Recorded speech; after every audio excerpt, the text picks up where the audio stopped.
रोजा रोजा बाथौ सिबियारिफोर आरो आसामनि गिबि मन्त्रि डक्टर हिमन्त बिश्व शर्मानि बाहागो लानायजों मेहेरगोनाङै जोबलांबाय दुलाराय बाथौ गौथुमनि 32थि बोसोरारि जथुम्माया।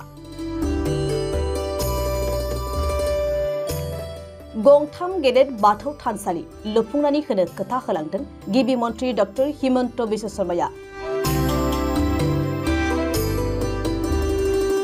तामुलपुर जिल्लानि दारकुसि फथालिकुसियाव खुंजानाय दुलाराय बाथौ गौथुमनि 32थि बोसोरारि जथुम्माया मैया मेहेरगोनाङै जोबनानै थाङो। दुलाराय बाथौ गौथुमनि बे 32थि बोसोरारि जथुम्मानि लोब्बायैनो मैया जोबथा सानखालि मोनसे गेवलां मेल लानाय जादोंमोन। आसामनि दाब दाब जायगानिफ्राय रोजा रोजा बाथौ सिबियारिफोर आरो रायजो राजाफोरनि बाहागो लाफैनाय गेवलां मेलाव गाहाय आलासि महरै बाहागो लाफैदों आसामनि गिबि मन्त्रि डक्टर हिमन्त बिश्व शर्माया।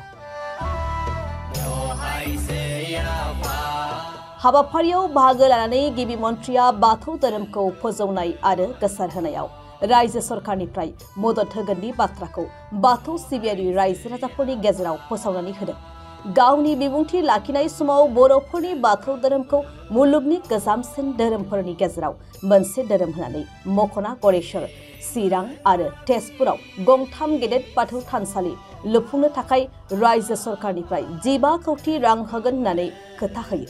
लोगोसेयैनो गोदानै गं 100 बाथौ थानसालि लुनो थाखाय 5 लाख राङै गनायथि होनाय जागोन आरो गोदान दिल्लीयाव थानाय आसाम आलासि जिरायसालि न'आव नामघरजों लोगोसेयैनो बाथौ सिबियारि सिजौनि थानसालिखौ लुनाय जागोन होनना फोसावदों गिबि मन्त्रि डक्टर हिमन्त बिश्व शर्माया।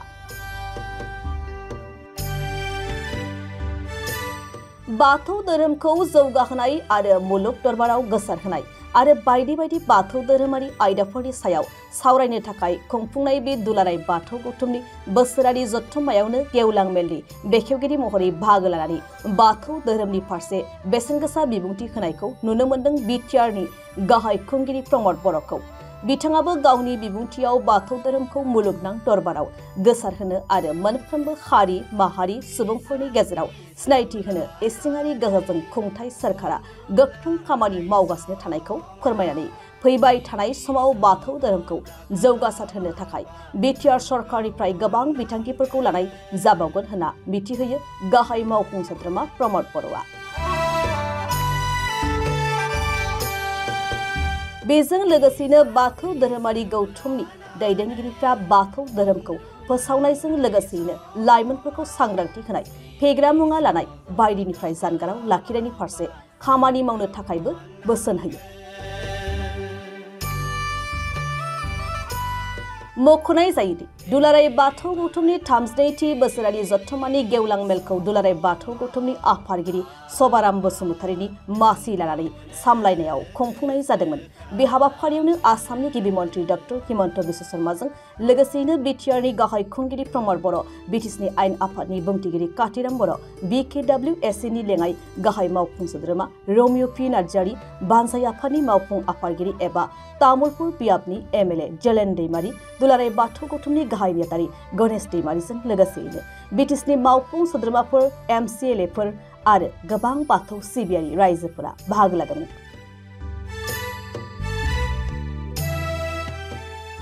दुलाराय बाथौ गौथुमनि 32थि बोसोरारि जथुम्मा तामुलपुर जिल्लानि सिङाव थानाय फथालिकुसि बियाबनि जा बिर सिलागां बसुमतारी बे मिनि स्टेडियामाव सानथामनि हाबाफारिजों खुंनो लानाय जादोंमोन आरो बेवहाय दिनै जोबथा सानाव आसामनि chief minister doctor Himanta Biswa Sharma बिथाङा गाहाय आलासि महरै बाहागो लाफैदों आरो बिथांखौ जों दुलाराय बाथौ गौथुमनिफ्राय जों साबायखर बावहरदों आरो बेजोंनो लोगोसे दिनै बेखेवगिरि आलासि महरै बिटिआरनि गाहाय मावफुं सोद्रोमा प्रमद बर' बिथाङाबो बाहागो लाफैयो।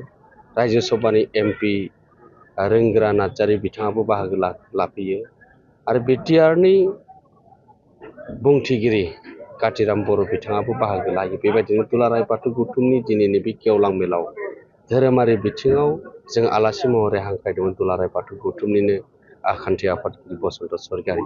जों गिबि गिबियावनो बयनिसिमबो दिनैनि समाव जोङो साबायखर बावग्रोनांगोन मानव गेदेर आसामनि chief minister doctor Hemant Biswa Sharma बिथांखौ दिनै गेवलां मेलनि गेजेरजों बाथौ धोरोमनि सायाव गोबां बेखेवनानै होलांदों, मोनफा मोनफा बिजिरथि होलांदों। बर'नि गुबै धोरोम, गोजामसिन धोरोम आरो बेयो दिनै बर' माहारिनि गेजेराव गोजोन आरो खौसेथिखौ लाबोनो हादों आरो बेनि थाखायनो दिनै आसाम गभर्नमेन्ट बा बिटिआर गभर्नमेन्टआ दिनै धोरोमारि बिथिङाव नोजोर होनो गोनां बाध्य जादों आरो जों बेखौ फोथांना लाखिनांगौआ जोंनिबो गोनांथि दं। आरो बिथाङा गोबां बाथ्राफोरखौ बुंलांबावदों। दिनैनि बे धोरोम बिथिङाव आरो बर' हारिखौ खौसे खालामनानै लाखिनो हानाय आरो जोंनि धोरोम बास्लायबाय थानाय जाहाथे जोंनि थानसालिफोरनि गोनांथि दङ। जोंनि गेजेराव सिबिनाया जोंनि मोजांसिन जानांगोन, खौसेथियाव फैनांगोन। बेनि थाखाय मोनथाम जायगायाव गिदिर गिदिर मोनसे आसनिबो बिथाङा फोसावलांदों।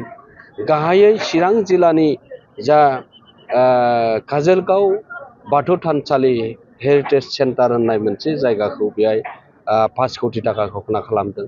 गरायसराव दौरि ट्रेनिं सेन्टारनि 22 बिगा हायाव बेहायबो 5 कोटि थाखा बेहाय घोषणा होलांदों।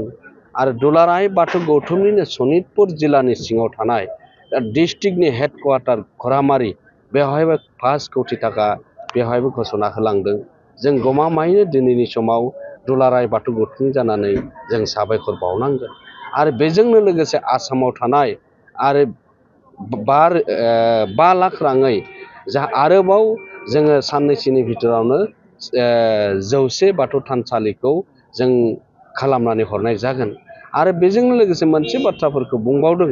इयारलि मोनसे जा राङारि अनसुंथाइ 50 लाखनि बाथ्राखौबो दिनै आरो खेबसेबाव रायखांबावदों। गमामायैनो दिनैनि समाव आसामनि chief minister doctor Hemant Biswa Sharma बिथाङा जोंनि बाथौ धोरोमनि बे गेवलां मेलाव फैनानै जोंनो सुबुरुनजों लोगोसे जोंखौ जौगाहोनायनि, जों बाथौ सिबियारिफोरखौ गेरेमसा खालामनाय, जों मोजाङै आर'ज खालामनो हानाय, मुलुगनां खालामनो हानाय आरो दाखालि भारतनि नखर मन्त्रि अमित शाह बिथाङा माखासे बाथ्राखौ बुंफोरलांदोंमोन। बे बाथ्राखौबो दिनै रायखांफिनदों। मानो होनबा दिनै बिश्व दरबाराव दिनै लांहोनांगौआ जोंनिबो दायित्व दं होननानै दिनै आसामनि सिएम बिथाङा फोसावदों आरो बुंदों। आरो अरायसम जोङो मदद होबाय थागोन। आरो दिनै मोनसे मोजां बाथ्राखौ बिथाङा बुंबावलांदों। दे आसामनि बे जनता भवनाव थानाय CM क्वार्टाराव जोंनो बाथौ थानसालि लुनाय जाथों बा बाथौ थानसालिखौ जोंनि CM क्वार्टारावबो लुनांगौ होननानै बिथाङा जोंजों सावरायनानै दिनै बैसागोनि सिगाङावनो बेखौ लुफुंनाय जाथों होननानै बिथाङा जोंनो बुंदों। आरो दुलाराय बाथौ गौथुमनिफ्राय बे सप्ताहनि गेजेरावनो थांनाय जाथों होननानै बुंदों। आरो मोनसे गोजौथार खौराङा बेनोबाव जे दिल्लीयाव दिनै नामघर लुनो थाखाय बिथांमोना दरका ओनसोलाव हा मोनबाय होननानै बुंदों। बेवहाय बाथौ थानसालिखौबो बेहाय लुफादेरनाय जाथों आरो जोङो बेनि खामानिखौ मावगोन।